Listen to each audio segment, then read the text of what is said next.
Hey guys, I'm going to go ahead and read this evening just in case I get called to a meeting in the morning. I hate to miss the very end of the book. So, as we left off earlier today, we know that Johnny died from his injuries, and we know that Dally was killed by the police because he pulled the unloaded gun out of his waistband belt area, which is very unfortunate that we lost both of them in these last two chapters. That stinks. So, how do we think it's going to end up?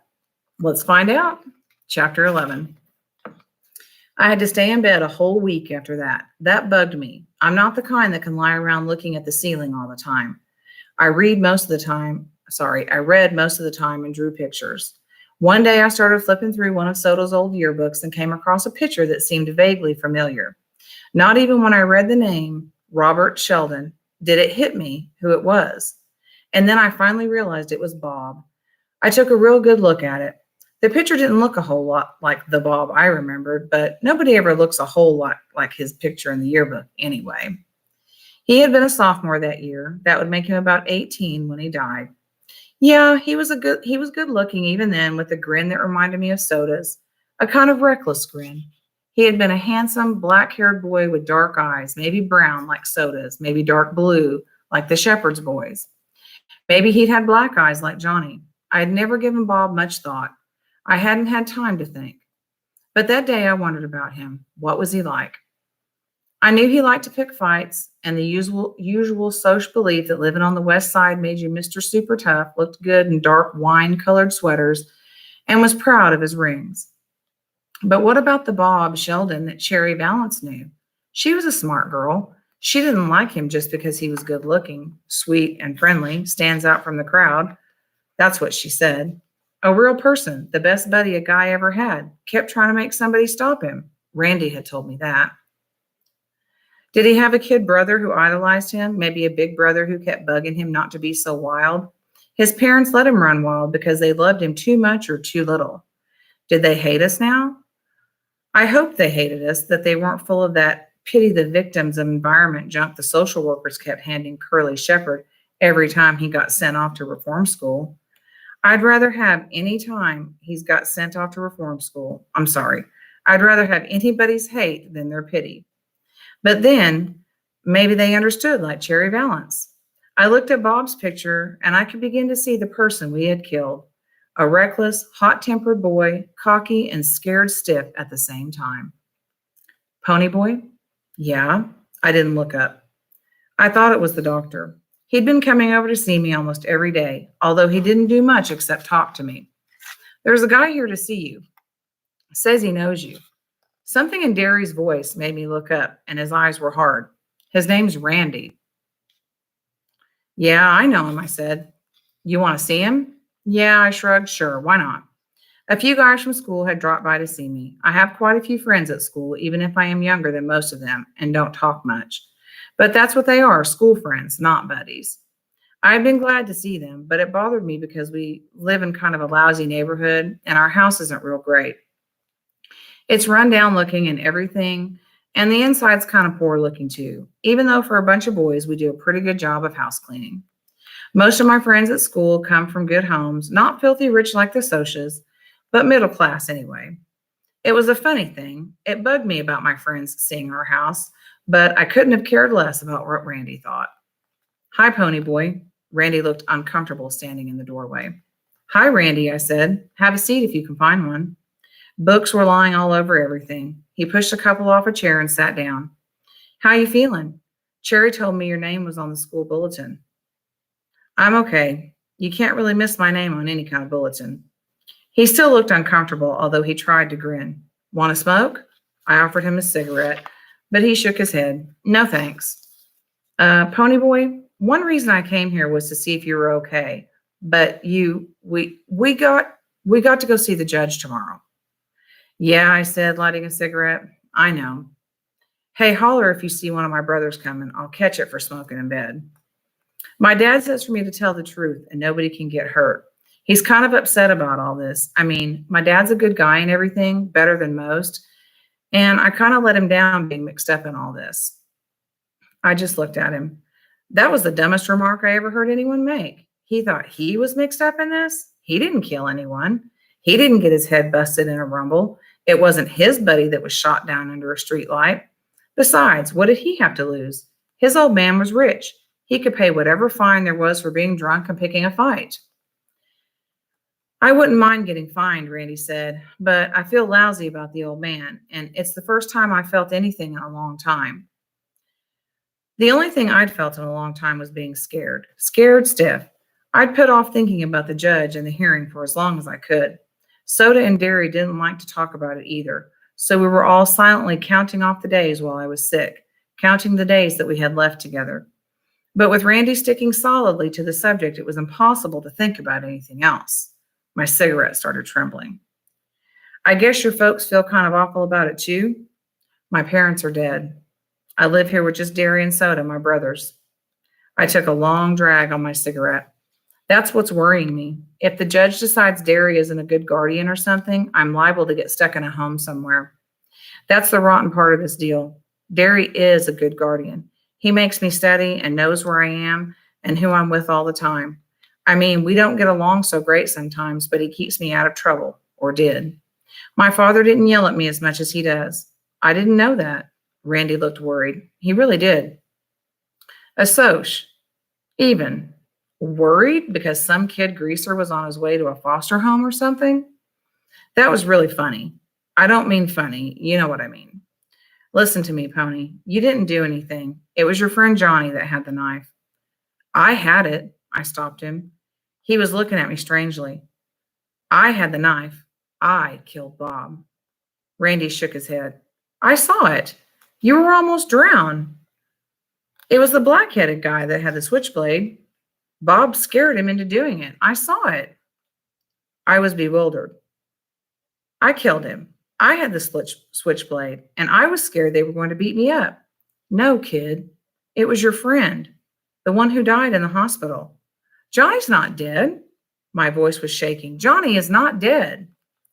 Hey, Randy, Derry stuck his head in the door. I think you better go now. Sure, Randy said. He was still looking at me kind of funny. See you around, Pony. Don't ever say anything to him about Johnny, I heard Derry say in a low voice as they went out. He's still pretty racked up mentally and emotionally. The doc said he'll get over it if we give him time. I swallowed hard and blinked. He was just like all the rest of the Sochas, cold-blooded mean. Johnny didn't have anything to do with Bob's getting killed. Ponyboy Curtis, put out that cigarette. Okay, I'll put it out. I ain't going to sleep smoking, Derry. If you make me stay in bed, there ain't anywhere else I can smoke. You're not going to die if you don't get a smoke. But if that bed catches on fire, you will. You couldn't make it to the door through that mess. Well, golly, I can't pick it up and Soda doesn't, so I guess that leaves you. He was giving me one of those looks. All right, I said. That don't leave you. Maybe Soda will straighten it up later. Maybe you can be a little neater, huh, little buddy? He'd never called me that before. Soda was the only one he ever called little buddy. Sure, I said. I'll be more careful. So Ponyboy is probably still in shock a little bit, and I don't think he's really realizing or remembering correctly what's happening. Last chapter, chapter 12. The hearing wasn't anything like I thought it would be. Besides Derry and Soda and me, nobody was there except Randy and his parents and Cherry Valance and her parents and a couple of the other guys that had jumped Johnny and me that night. I don't know what I expected the whole thing to be like. I guess I've been watching too many Perry Mason shows. Oh yeah, the doctor was there and he had a long talk with the judge before the hearing. I didn't know what he had to do with it then, but I do now.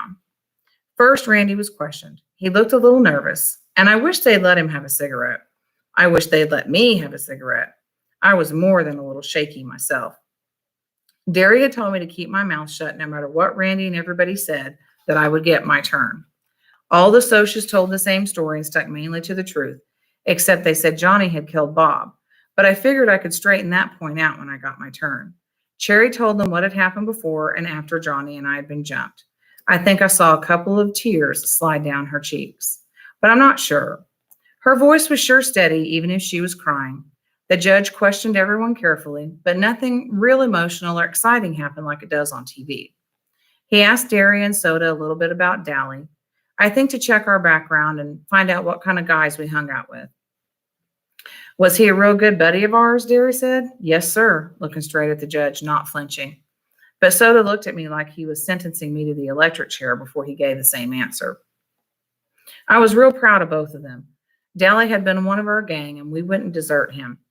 I thought the judge would never get around to questioning me. Man, I was scared almost stiff by the time he did. And you know what? They didn't ask me a thing about Bob's getting killed. All the judge did was ask me if I liked living with Derry, if I liked school, what kind of grades I made, and stuff like that. I couldn't figure it out. But later, I found out what the doctor had been talking to the judge about. I guess I looked as scared as I really was because the judge grinned at me and told me to quit chewing my fingernails. That's a habit I have. Then he said I was acquitted and the whole case was closed, just like that. Didn't even give me a chance to talk much. But that didn't bother me a lot. I didn't feel like talking anyway. I wish I could say that everything went back to normal, but it didn't. Especially me. I started running into things like the door and kept tripping over the coffee table and losing things. I always have been kind of absent-minded, but man, then I was lucky if I got home from school with the right notebook and with both shoes on. I walked all the way home once in my stocking feet and didn't even notice it until Steve made some bright remark about it. I guess I'd left my shoes in the locker room at school, but I never did find them. And another thing, I quit eating. I used to eat like a horse, but all of a sudden I wasn't hungry. Everything tasted like bologna. I was lousing up my schoolwork too. I didn't do too badly in math because Derry checked over my homework and usually caught all my mistakes and made me do it again. But in English, I really washed out. I used to make A's in English, mostly because my teacher made us do compositions all the time. I mean, I know I don't talk good English. Have you ever seen a hood that did?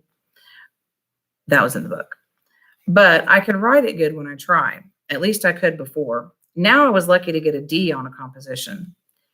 It bothered my English teacher the way I was goofing up. I mean, he's a real good guy who makes us think, and you can tell he's interested in you as a person too. One day he told me to stay in after the rest of the class left. Pony boy, I'd like to talk to you about your grades. Man, I wish I could beat it out of there. I knew I was flunking out in this class, but golly, I couldn't help it. There's not much to talk about judging from your scores. Pony, I'll give it to you straight. You're failing this class right now. But taking into consideration the circumstances, if you come up with a good semester theme, I'll pass you with a C grade. Taking into consideration the circumstances, brother, was that ever a way to tell me he knew I was goofing up because I'd been in a lot of trouble? At least that was a roundabout way of putting it. The first week of school after the hearing had been awful. People I know wouldn't talk to me, and people I didn't know would come right out and ask about the whole mess. Sometimes even teachers. Excuse me. And my history teacher, she acted like she was scared of me, even though I'd never caused any trouble in her class. You can bet that made me feel real tough. TUFO. Yes, sir, I said, I'll try. What's the theme supposed to be on? Anything you think is important enough to write about. And it isn't a reference theme. I want your own ideas and your own experiences. My first trip to the zoo. Oh boy, yes, sir, I said, and got out of there as fast as I could. At lunch hour, I met Two-Bit and Steve out on the back parking lot, and we drove over to a little neighborhood grocery store to buy cigarettes and Cokes and candy bars. The store was a grease hangout, and that was about all we ever had for lunch. The socials were causing a lot of trouble in the school cafeteria, throwing silverware and stuff, and everybody tried to blame it on us greasers. We all got a big laugh out of that. Greasers rarely even eat in the cafeteria.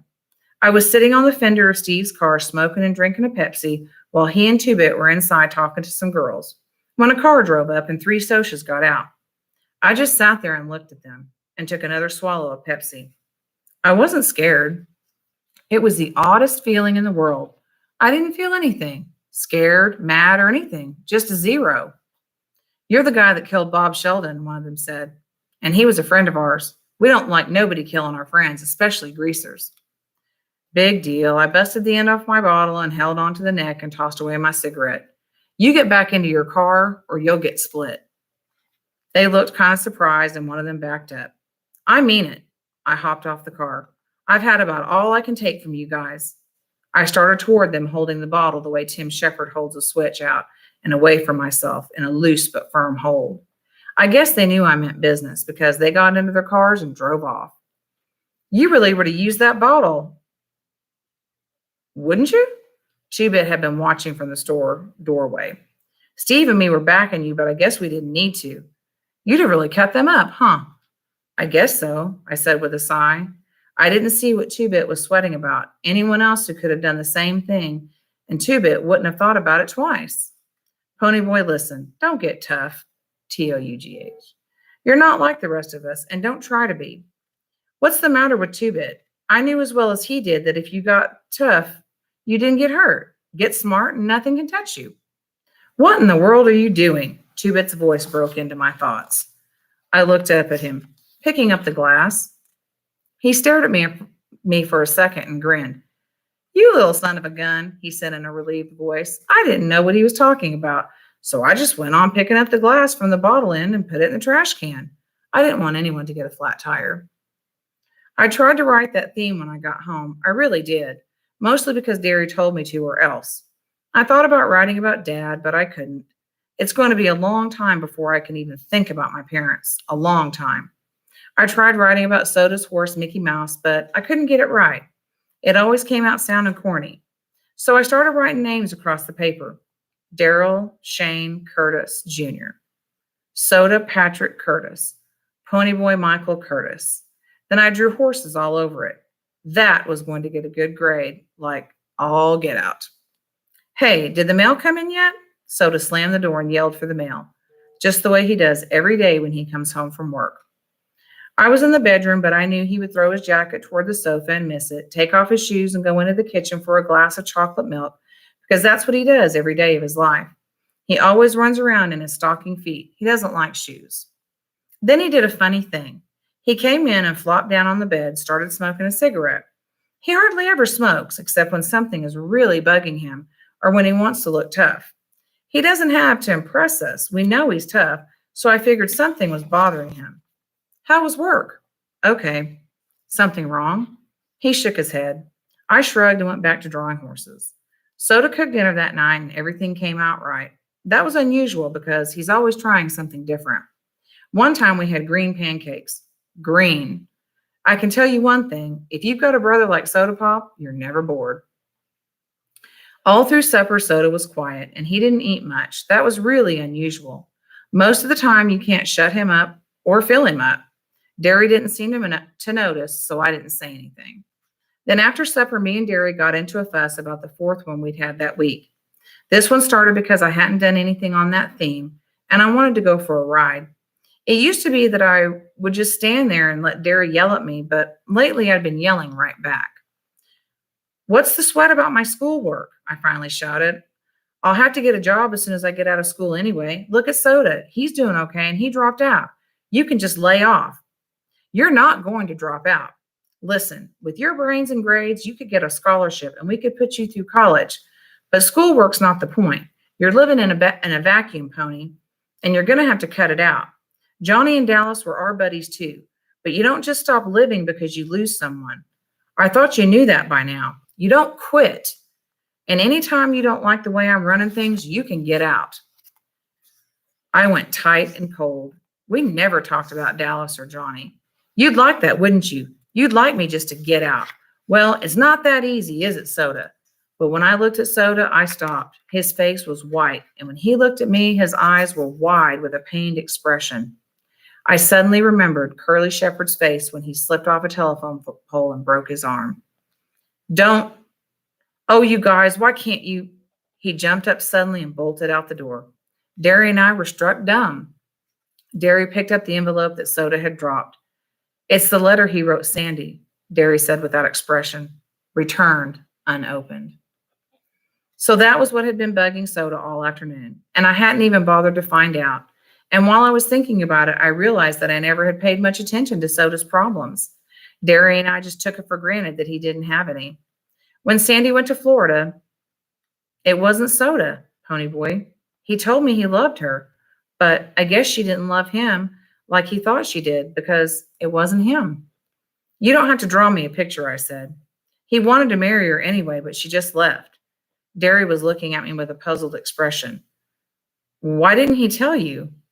I didn't think he'd tell Steve or Two Bit, but I thought he told you everything. Maybe he tried, I said. How many times had Soda started to tell me something only to find I was daydreaming or stuck in a book? He would always listen to me no matter what he was doing. He cried every night that week you were gone, Derry said slowly. Both you and Sandy in the same week. He put the envelope down. Come on, let's go after him. We chased him clear to the park. We were gaining on him, but he had a block's head start like a street block. Circle around and cut him off, Derry ordered. Even out of condition, I was the best runner. I'll stay right behind him. I headed through the trees and cut him off halfway across the park. He veered off to the right, but I caught him in a flying tackle before he'd gone more than a couple of steps. It knocked the wind out of both of us. We lay there gasping for a minute or two, and then Soda sat up and brushed the grass off his shirt. You should have gone out for football instead of track. Where did you think you were going? I lay flat on my back and looked at him. Derry came up and dropped down beside us. Soda shrugged. I don't know. It's just, I can't stand to hear y'all fight. Sometimes I just have to get out, or it's like I'm the middleman in a tug of war and I'm being split in half. You dig? Derry gave me a startled look. Neither of us had realized what it was doing to Soda to hear us fight. I was sick and cold with shame. What he said was the truth. Derry and I did play tug of war with him, with never a thought to how much it was hurting him. Soda was fiddling with some dead grass. I mean, I can't take sides. It'd be a lot easier if I could, but I'd see both sides. Derry yells too much and tries too hard and takes everything too serious. And Ponyboy, you don't think enough. You don't realize all Derry's giving up just to give you a chance he missed out on. He could have stuck you in a home somewhere and worked his way through college. Ponyboy, I'm telling you the truth. I dropped out because I'm dumb. I really did try in school, but you saw my grades. Look, I'm happy working in a gas station with cars. You'd never be happy doing something like that. And Derry, you ought to try to understand him more and quit bugging him about every little mistake he makes. He feels things differently than you do. He gave us a pleading look. Golly, you two, it's bad enough having to listen to it, but when you start trying to get me to take sides, tears welled up in his eyes. We're all we've got left. We ought to be able to stick together against everything. If we don't have each other, we don't have anything. If you don't have anything, you end up like Dallas. And I don't mean dead either. I mean like he was before. And that's worse than dead. Please, he wiped his eyes on his arm. Don't fight anymore. Derry looked real worried. I suddenly realized that Derry was only 20, that he wasn't so much older than he couldn't feel scared or hurt or lost like the rest of us. I saw that I'd expected Derry to do all the understanding without even trying to understand him, and he had given up a lot for Soda and me. Sure, little buddy, Derry said softly. We're not going to fight anymore. Hey, Ponyboy, Soda gave me a tearful grin. Don't you start crying too. One ball baby in the family's enough. I'm not crying, I said. Maybe I was. I don't remember. Soda gave me a playful punch on the shoulder. No more fights, okay, Ponyboy, Derry said. Okay, I said. And I meant it. Derry and I would probably still have some misunderstandings. We were too different not to, but no more fights. We couldn't do anything to hurt Soda. Soda Pop would always be the middleman, but that didn't mean he had to keep getting pulled apart. Instead of Derry and me pulling him apart, he'd be pulling us together. Well, Soda said, I'm cold. How about going home? Race you, I challenged, leaping up. It was a real nice night for a race. The air was clear and cold and so clean it almost sparkled. The moon wasn't out, but the stars lit up and everything.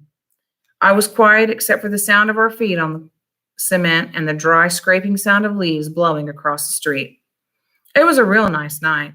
I guess I was still out of shape because we all three tied. No, I guess we all just wanted to stay together. I still didn't want to do my homework that night, though. I hunted around for a book to read, but I'd read everything in the house about 50 million times, even Derry's copy of The Carpetbaggers. Though he told me I wasn't old enough to read it, I thought so too after I finished it. Finally, I picked up Gone with the Wind and looked at it for a long time. I knew Johnny was dead. I had known it all the time, even while I was sick and pretending he wasn't. It was Johnny, not me, who had killed Bob. I knew that too. I just thought that maybe if I played like Johnny wasn't dead, it wouldn't hurt so much. The way Two-Bit After the police had taken Dally's body away and griped he had lost his switchblade when they searched Dallas. Is that all that's bothering you, the switchblade? A red-eyed Steve had snapped at him.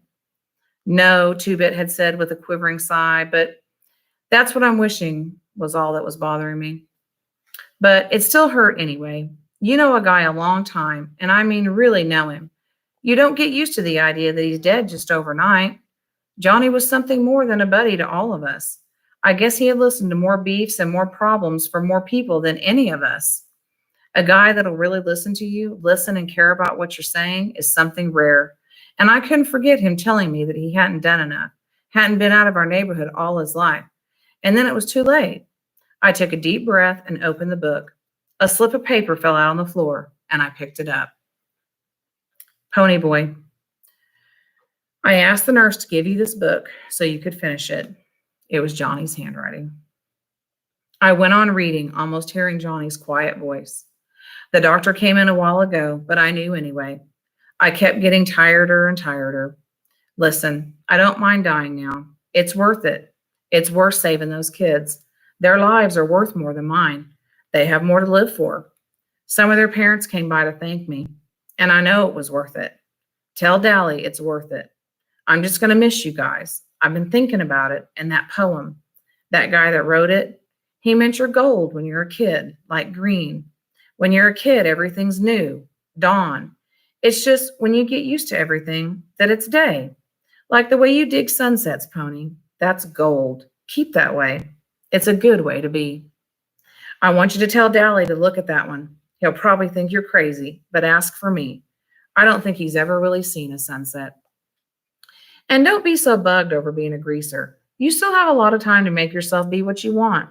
There's still lots of good in the world. Tell Dally. I don't think he knows. Your buddy, Johnny. Tell Dally. It was too late to tell Dally. Would he have listened? I doubted it. Suddenly, it wasn't only a personal thing to me. I could picture hundreds and hundreds of boys living on the wrong sides of cities, boys with black eyes who jumped at their own shadows, hundreds of boys who maybe watched sunsets and looked at stars and ached for something better. I could see boys going down under streetlights because they were mean and tough and hated the world. And it was too late to tell them that there was still good in it. And they wouldn't believe you if you did. It was too vast, which means big, a problem to be just a personal thing. There should be some help. Someone should tell them before it was too late. Someone should tell their side of the story. And maybe people would understand then and wouldn't be so quick to judge a boy by the amount of hair oil he wore. It was important to me. I picked up the phone book and called my English teacher. Mr. Simey, this is Pony Boy. The theme, how long can it be? Excuse me. Well, not less than 5 pages. He sounded a little surprised. I'd forgotten it was late at night. Can it be longer? Certainly, Pony Boy, as long as you want it. Thanks, I said and hung up. I sat down and picked up my pen and thought for a minute. Sorry. Remembering a handsome dark boy with a reckless grin and a hot temper. A tough, tow-headed boy with a cigarette in his mouth and a bitter grin on his hard face. Remembering, and this time it didn't hurt.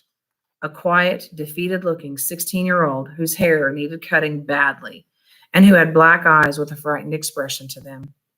1 week had taken all 3 of them, and I decided I could tell people beginning with my English teacher. I wondered for a long time how to start that theme, how to start writing about something that was important to me, and I finally began like this. When I stepped out into the bright sunlight from the darkness of the movie house, I had only 2 things on my mind: Paul Newman and a ride home. And that's the end. I hope you guys enjoyed that. I will preview the movie, try to this weekend, maybe on Sunday, and make sure it's appropriate for all of us to watch.